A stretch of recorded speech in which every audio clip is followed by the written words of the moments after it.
ijambo ry'umunsi, ikimenyetso simusiga.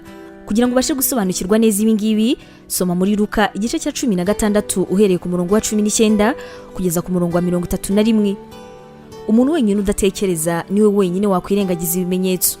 None se kubera iki buri gihe twirengagiza kandi ntitwite ku byakabaye bitubyutsa bigaragara muri Bibiliya? Yesu ntabwo yifuza ko dufatwa tutiteguye ngo duhanwe uburyo bwari bwo bwose byaba bitapanzwemo. Aha rero niho twe nk'abizera yatweretse yuko hari ibyo tugomba kwitondera cyane. Nk'abizera, bimwe mu bimenyetso byiza simusiga yatweretse tugomba kwitondera ni urubanza ku munsi wa nyuma. Abantu batizeye Yesu bazabaho bate? Mu ijambo rimwe, Yesu yashakaga yuko tumenya ibyerekeranye n'ukuzimu. Ubu muri aka kanya hari abatishimiye yuko tuvuze ukuzimu. Ushobora no kuvuga wemye unabihamya n'umutima wawe rwose, ukavuga uti oya rwose nta kuzimu kubaho, mujye mumbabarira, oya nta kuzimu kubaho.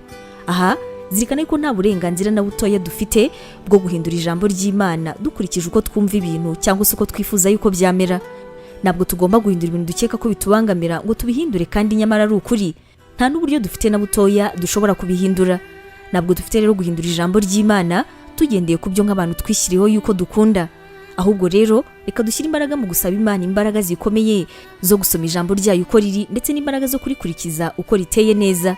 Gerageza kumvisha umutima wawe ko Imana itohereza umuntu mu kuzimu, ahubwo nyine ko amahitamo wakoze uri hano mu isi ari yazakujyana aho hantu ushaka kujya, niba ari kuzimu cyangwa se niba ari mu ijuru. Numara ubuzima bwawe hano ku isi wirukana Imana mu bikorwa byawe bya buri munsi, Imana nayo izaguha ubuzima bw'iteka bujyanye n'ahantu wayisabye. Uburyo bumwe bwonyine rero bwo kwirinda bino bintu ni ukwakira urukundo ntagereranywa ndetse no kutwitaho Imana yaduhaye. Ibi bintu si byiza cyane. Imana iguha umugisha.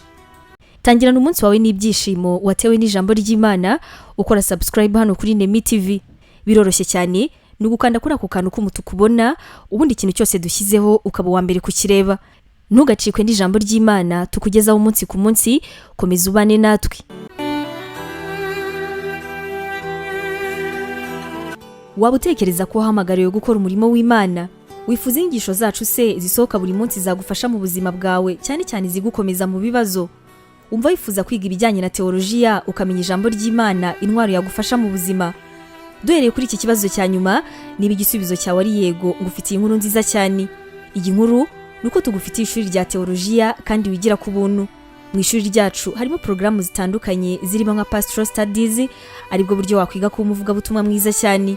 Tugufitiye kandi Biblical Studies, ariyo masomo atandukanye ya Bibiliya, ndetse na Christian Counseling, inama za Gikristo zifasha gukomeza imitima.